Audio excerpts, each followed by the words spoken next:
I certainly found all the talks interesting. I just don't think I found it interesting in the way that they wanted me to. That's it. That's my intro.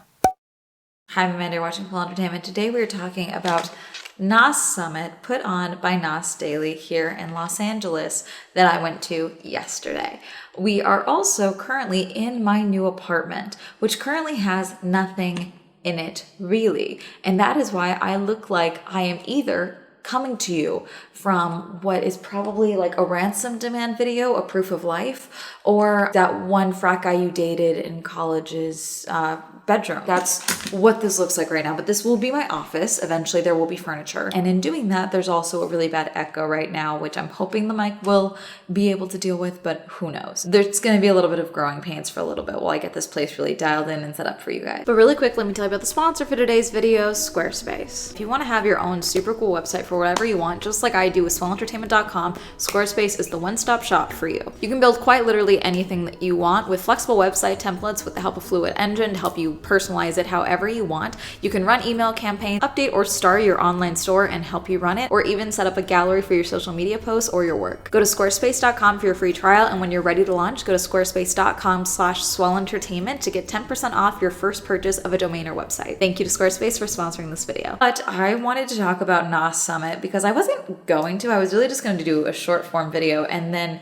as I was going through more and more of the talks, I was like, oh my God, I gotta talk about this. And also, full disclosure, I should note that I actually left Nassummit early. So I'm going to only be talking about the talks that I was there for, and then my feelings around the start of the event, how it was going so far. Initially, when I decided I was going to leave around 3, I was only going to miss like the last chunk of talks, but because they were so far behind and I had to leave by 3, I ended up missing 3 more talks that I wanted to see. So unfortunately, I'm only going to be able to talk about what I saw for you guys, so I cannot give my conclusions on the event as a whole, but only on what I experienced. Keep that in mind as you're watching this video. I am only speaking about what I personally witnessed while I was there. So I actually heard about Nassummit while I was at VidCon Baltimore. A few of my friends were talking about like the different events they were going to. So I went online to buy a ticket because I need to maintain my reputation as being the unhinged lady that goes to everything. I went online and tried to find the Nassummit ticket, and it wasn't loading for the longest time, but then it had me download an app, and then I had to apply to go to Nassummit through the app.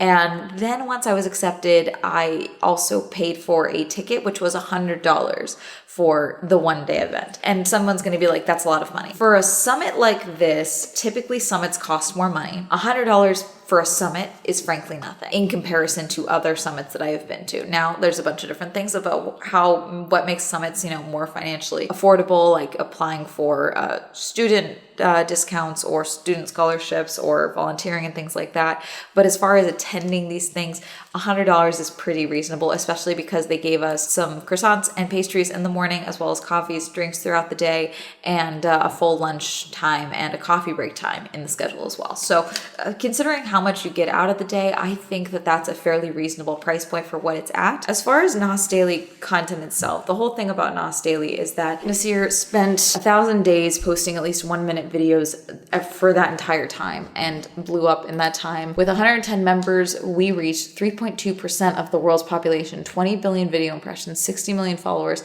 100% organic views. Yeah, it's just not really my content. I really don't even think I get served Nas Daily content like whatsoever. He turned a tree into liquid. The magic pill made me ripped. The country closest to the moon. Lots of interesting topics. When I downloaded the app after I had gotten my ticket, I saw that there was an update from about a month ago on the app. It says, important update, date change for Nas Summit LA. Dear attendees, we have an important update to share regarding the upcoming Nas Summit LA.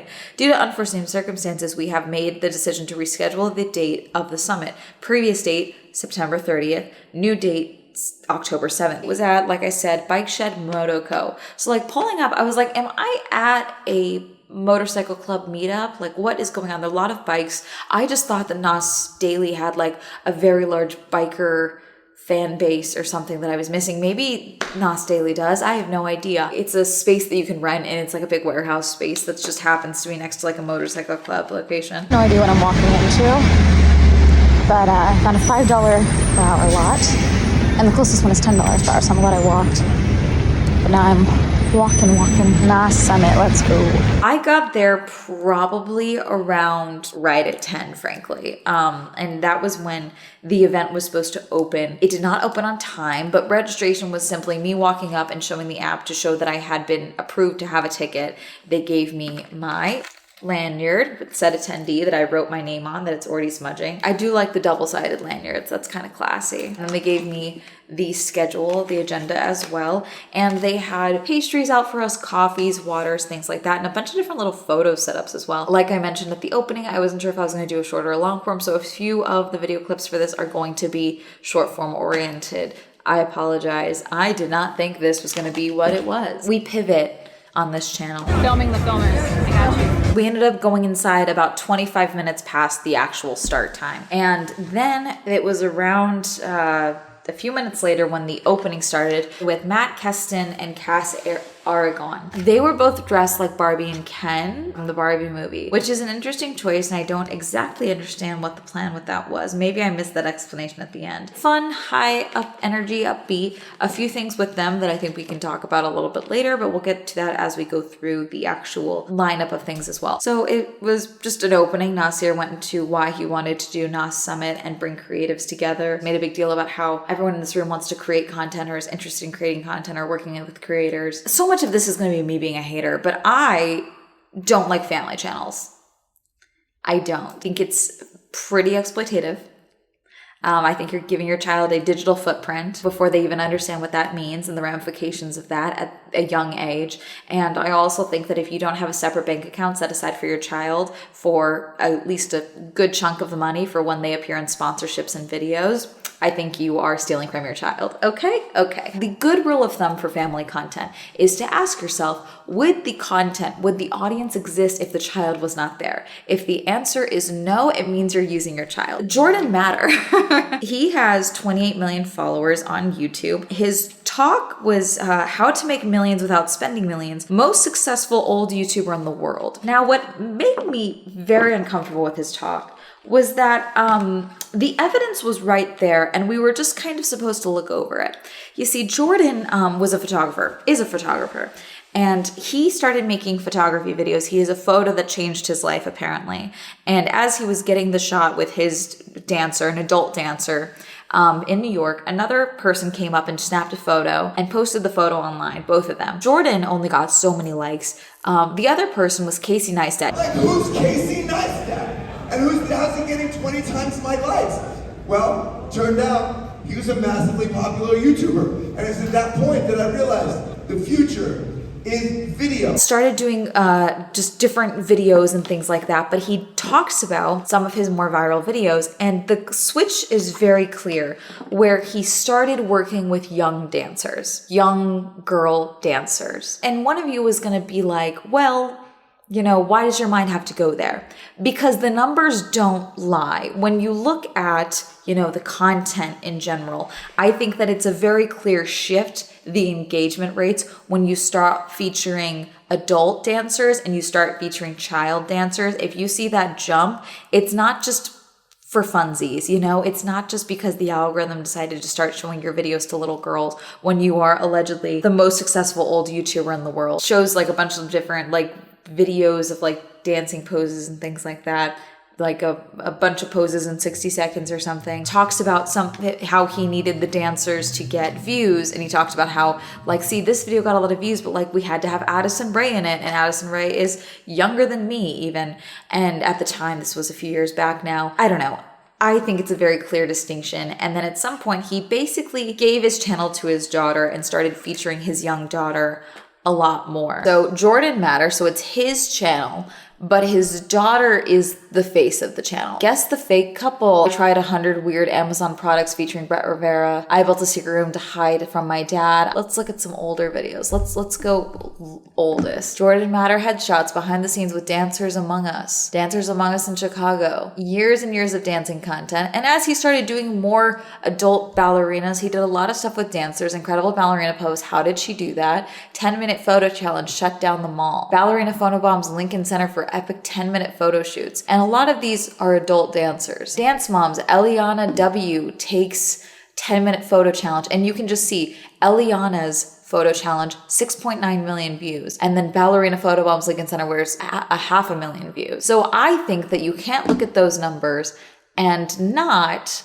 think something weird is happening with who might be watching those videos. But his presentation bothered me because he was showing the numbers and showing the difference and kind of just tweaking how he presented the data, and it made me uncomfortable because I don't get the whole how to make millions without spending millions, considering he was, in fact, making millions off of featuring dancers, featuring child dancers, and featuring his own children.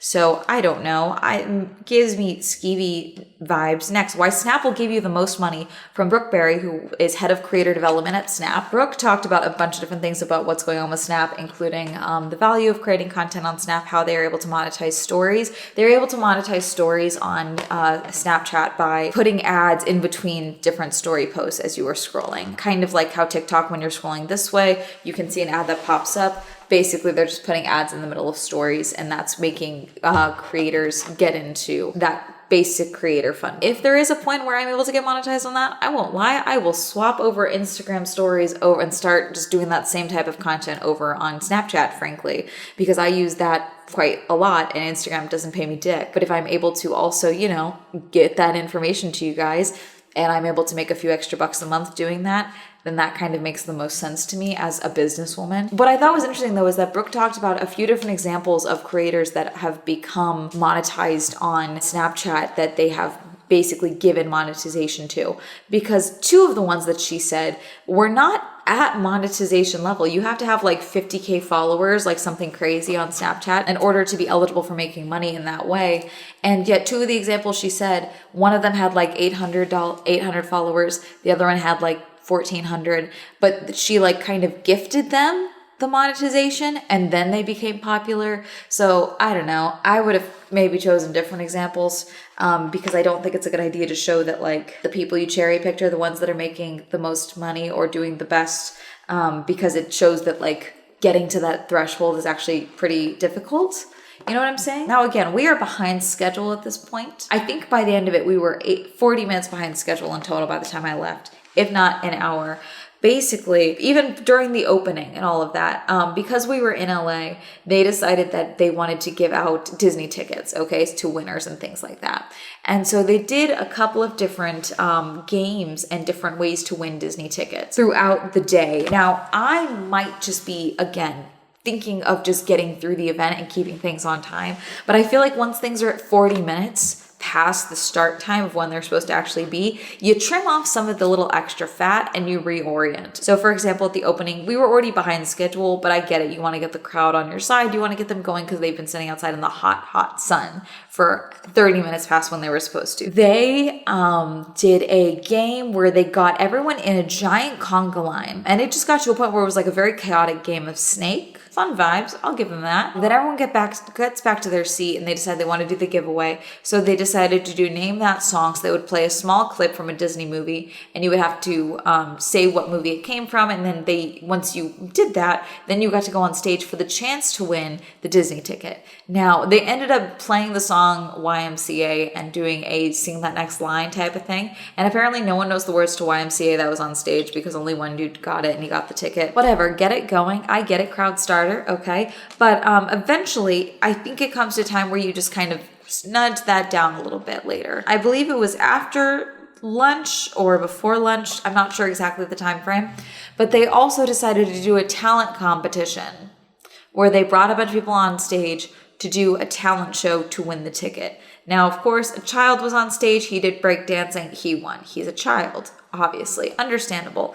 But a few of you guys don't know what talents are. Some guy got up and said that he's a tech guy. He likes a lot of tech and that his glasses play music. And then he tried to play music and it didn't work. Some people will take any opportunity to get on a stage. This one I was excited for. How Not to Die with Nasir and Brian Johnson. And now Brian Johnson is the man who ages backwards, or the millionaire who doesn't want to die. He's been memed a lot online. I've probably memed him as well, just because I'm in the camp of he looked better before he started doing all this weird stuff, and now he just kind of looks his age. He is a millionaire who is literally just not going to die. He is trying to be the first man to not die.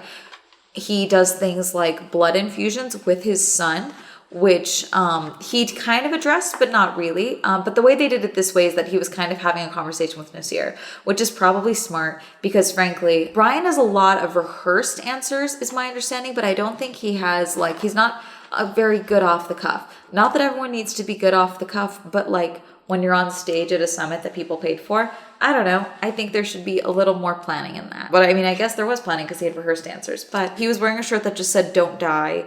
And Nasir was wearing one that said 41%, like he had 41% away to dying. I thought that was interesting that they were both wearing novelty shirts, considering Brian Johnson's whole thing is that the motto of the 21st century is don't die. They briefly touched on the fact that he sold a company to PayPal and got like something like 55 million in total in net worth now or something like that. They showed an old photo of him when he was a few years back before he made the decision, which he called Night Brian or Late Night Brian or Nighttime Brian, and how he has compassion for him because he had nothing going on in his life and he would just go home and eat because he had nothing else going for him. Maybe I'm a hater, but I do think he looks better in the older photo. Sure, he's gained weight, but also having weight in your face is not a bad thing. We see this with what's happening with the buccal fat removal surgeries. There are people who are just kind of looking very gaunt now, and I feel like that's the kind of stage that he's reached with his weight loss and all of that. Talked about his diet, and then they opened it up for Q&A. Now this Q&A was odd to sit through. I couldn't hear a good chunk of the questions because they didn't have a microphone, but it didn't really matter because Brian gave a lot of similar answers for the different questions. They would be like really short kind of clipped answers that I don't think always fit the question with what I could have made out of the question. But because he was not confident in them, but direct, like blunt even, and then would just stop talking and wait and put the mic down like he was done, people clapped like he had said something profound. It was fascinating. It's interesting. I don't know. Maybe this is the crowd for this type of thing. But I mean, maybe it's because I'm in this industry, but I have like a very low tolerance for bullshit when it comes to the content creator space and like these events. I'm open-minded to different ways of doing things within my space. But like, if you're fundamentally missing the point of something, I'm not in the mood. Then we had a lunch break. Then we had the YouTube versus TikTok. Could TikTok beat YouTube debate? This is where I physically almost got up from my chair and grabbed a mic and took over for both parties. I don't know what the planning was for this. They sent the thing out a few days ago. Did you guys not tell either party that they were going to be debating? Lorena, I think, was more prepared, but obviously she works with the Nas Daily team. But she was on Team YouTube, and then it was Jordan Matter's son, Hudson Matter, that was arguing on behalf of YouTube. Both of them were not particularly good at debating. And Hudson is also 17, so I will give him the benefit of being a literal child. Yeah, I almost walked up and like took a microphone and been like, let's do this. My main issue with this is that Lorena was speaking on behalf of Nas Daily. She works with Nas Daily, but she also on her thing on the screen and also on here, sustainability content creator. But Lorena never approached it as a sustainability content creator. She always approached it from the perspective of someone with Nas Daily. I think fundamentally you're missing the point of your involvement in this debate in particular, because you're pitching it on behalf of part of a massive conglomerate of a page versus an individual creator and how this algorithm might affect you. It basically boiled down to less people thought that TikTok was better, and so because she did have better arguments, even though I fundamentally disagreed with the nature of the debate, and she swung more of the room, they decided that she had won because Hudson hadn't been able to swing any more people onto YouTube. Basically, the people that were silent had decided that TikTok was better. Now, Hudson also fundamentally had nothing planned. Again, I don't think he knew he was going to be doing this or what the deal was. He just had no idea what was happening. And then he also admitted to not having TikTok, so he couldn't talk about what was on TikTok, and then he got caught in a lie and said that he had been on TikTok, but he didn't like it. He changed his answer originally because he just said, people tell me there's bad stuff on there, so I don't go on there. That's bad. Don't do that in a debate. Things were annoying me, and I almost got up and grabbed a mic and was like, okay, let's do this debate again. I will debate on both of your behalves because I can make arguments for both YouTube and TikTok as to which better. Now, obviously, I'm a YouTube creator, so I think YouTube is better. I also think monetization makes way more sense over here. This next talk is interesting to me because it involves an illegal brand deal. Is building a brand important for you as a creator? Arjun Pandey from .store or creator.store. Now, creator.store is a company that literally makes .store stores for creators. The reason I talk about the illegal brand deal is because he literally shows in his presentation the clip from a Mr. Beast video, the train video, where Jimmy is doing a read for Beast.store. The problem is that that is a brand deal, what he did, and he never once says the words, "Thanks for sponsoring, our sponsor, this is sponsored by," none of that verbally in the video. And then go buy my merch at MrBeast.store. And if you're looking to set up an online store, it should be on .store. Thanks for sponsoring this video. Now it's in the description box. So technically, yes, he did do it, but he also needs to have a verbal acknowledgement in the video because this is a long form video. And his audience also, I don't know what his current audience demographic is, but my guess is that it trends younger just because of the nature of his content, especially because this is a giant pit video where a train is going into a giant pit. The FTC could go after Jimmy for that video. I personally am of the camp that is it fair that if one company goes after him, that's going to affect the entirety of the creator economy? No, but the reality is that he is a massive creator. He's the biggest, most well-known creator currently on YouTube. And when he messes up, it does occasionally affect the rest of us. That's kind of the nature of how this goes. So if anyone was going to be cracked down by the FTC, it would be someone like Jimmy. So I think that his team needs to be much more careful with things like this. They need to check all their boxes when it comes to sponsorships. Anyways, I thought that the entire presentation was just an advertisement for his company. The data they showed was to show like different, like, oh, there's more click-throughs if you have .com versus .store and things like that. But I don't know. I think when you tailor information just to promote your company, I don't like it. So I didn't like that whole talk just based on that, frankly. And that was when I ended up leaving because we were behind. And that presentation ended. And the next one was going to be how to make 1 million podcasting, host of All the Hacks podcast, Chris Hutchins. I wanted to stay because my friend Eric presented how to invest as a creator, co-founder of Carrot Financial. That was supposed to be at 150, but then suddenly it was like 2:30 something, and they're doing another CrowdWorks thing. And I was like, you know what? I'm going to go.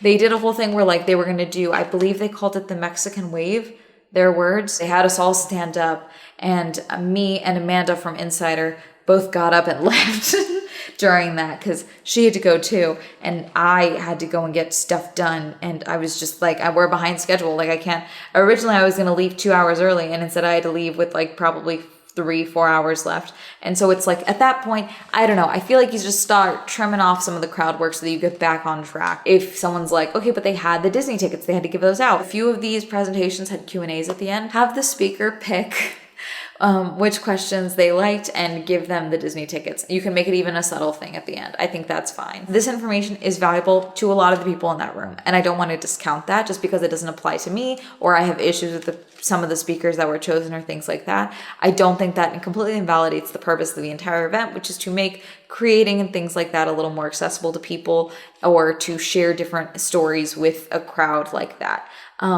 The summit itself was so all over the place though, like how not to die. I trained billionaires and Hollywood's elites. Now I want to train you. Why Snap will give you the most money. Making millions without spending millions. Like how to make 1 million podcasting. Like there's a lot of back and forth here happening, and I would almost like it to be tighter. I would like to see the agendas at previous events. I think that would be interesting for me. A couple of the things that I missed. So you know, how to invest as a creator from Eric. We want to fund your content. Here's why. A couple of different companies behind funding, I guess. How can you build an empire without 1 million followers? I barely heard the words anything about AI. Wonderful. I don't want to hear any more about it. Leave me alone with it. Those that I met from the NAS Daily team, the Nassummit team, very nice. All in all, I mean, it's not really like a good or bad thing because obviously I can't say in the totality of the event, but what I experienced, I don't know, skeeved me out more than anything. And then a few things where I was just like, I don't know. I think something else better could have served here. I would be interested to see one of your guys' other events in a different spot, probably with more planning so I can dedicate more time to the day and see how it is in total because they do this all over the world. So it would be interesting to see how this shapes up in other countries and things like that. because this is just the one that they brought to LA. Anyways, that's Hermes behind me. I think I'm really gonna wrap this up. It serves a purpose. It's not for me necessarily. I would be interested to see really how this affects in other countries, you know, more than anything, I think. Just because I know that, like, I am also looking at this from a lens of it being in Los Angeles as someone who lives in Los Angeles, and I wonder how it would come across differently in other countries, because obviously Nas Daily is international. If you want something, I don't know, there's a variety here. It's a weird variety, but there's a variety. If you want a variety of conversations and discussions, there's that. Just know what you're getting when you have a mixed bag like that. And I guess it's really it. The price I can't beat. You can't beat the price. The price is pretty good. That's really going to be it. Have you ever heard of Nassummit? Have you engaged with Nas Daily whatsoever? Do you also think that you shouldn't do blood transfusions with your young son in a way to try and live forever? Let me know. Comment down below. Reminder of a podcast, the Swell Shenanigans podcast. Reminder that Swell Entertainment is now available on Spotify. This episode will be available tomorrow.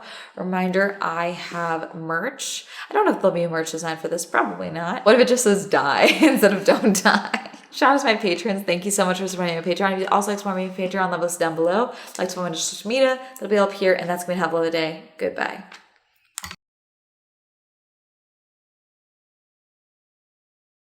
I promise that slowly but surely this room will stop looking like I am being held hostage. Thank you, Amy, Andrew, Alan, Awful, Aslan, BJ, Cameron, Christopher, Chris, Crispy, Crispy, Crash, China, Corey, Daniela, 31, Don, Donnie, Elliot, Evan, Eric, Eal, Ghostly, Hopeless, Homer, Incognito, Jasmine, Joe, John M, Jordan, Joseph, Justin, Kenny, Kim, Kristen, Lauren, Lamb, Lex, Lise, Luis, Mae West, Madeline, Matt, Matthew, Medic, Meme Lord, Michael, Michael J, Michael T, Micah, Nathaniel, Pat, Penn, Pink, Philip, Richard, Rob, Rosie, Red, Robert, Ross, Ryan, Sam, Serena, Skylar, Simon, Tasha, Timothy, Heavenly Plastic, Tyler, Tenzin, Tom, Thomas, QWERTY, Victor, Randy, Winter, Wendy, Will, William, Zendry's Wink.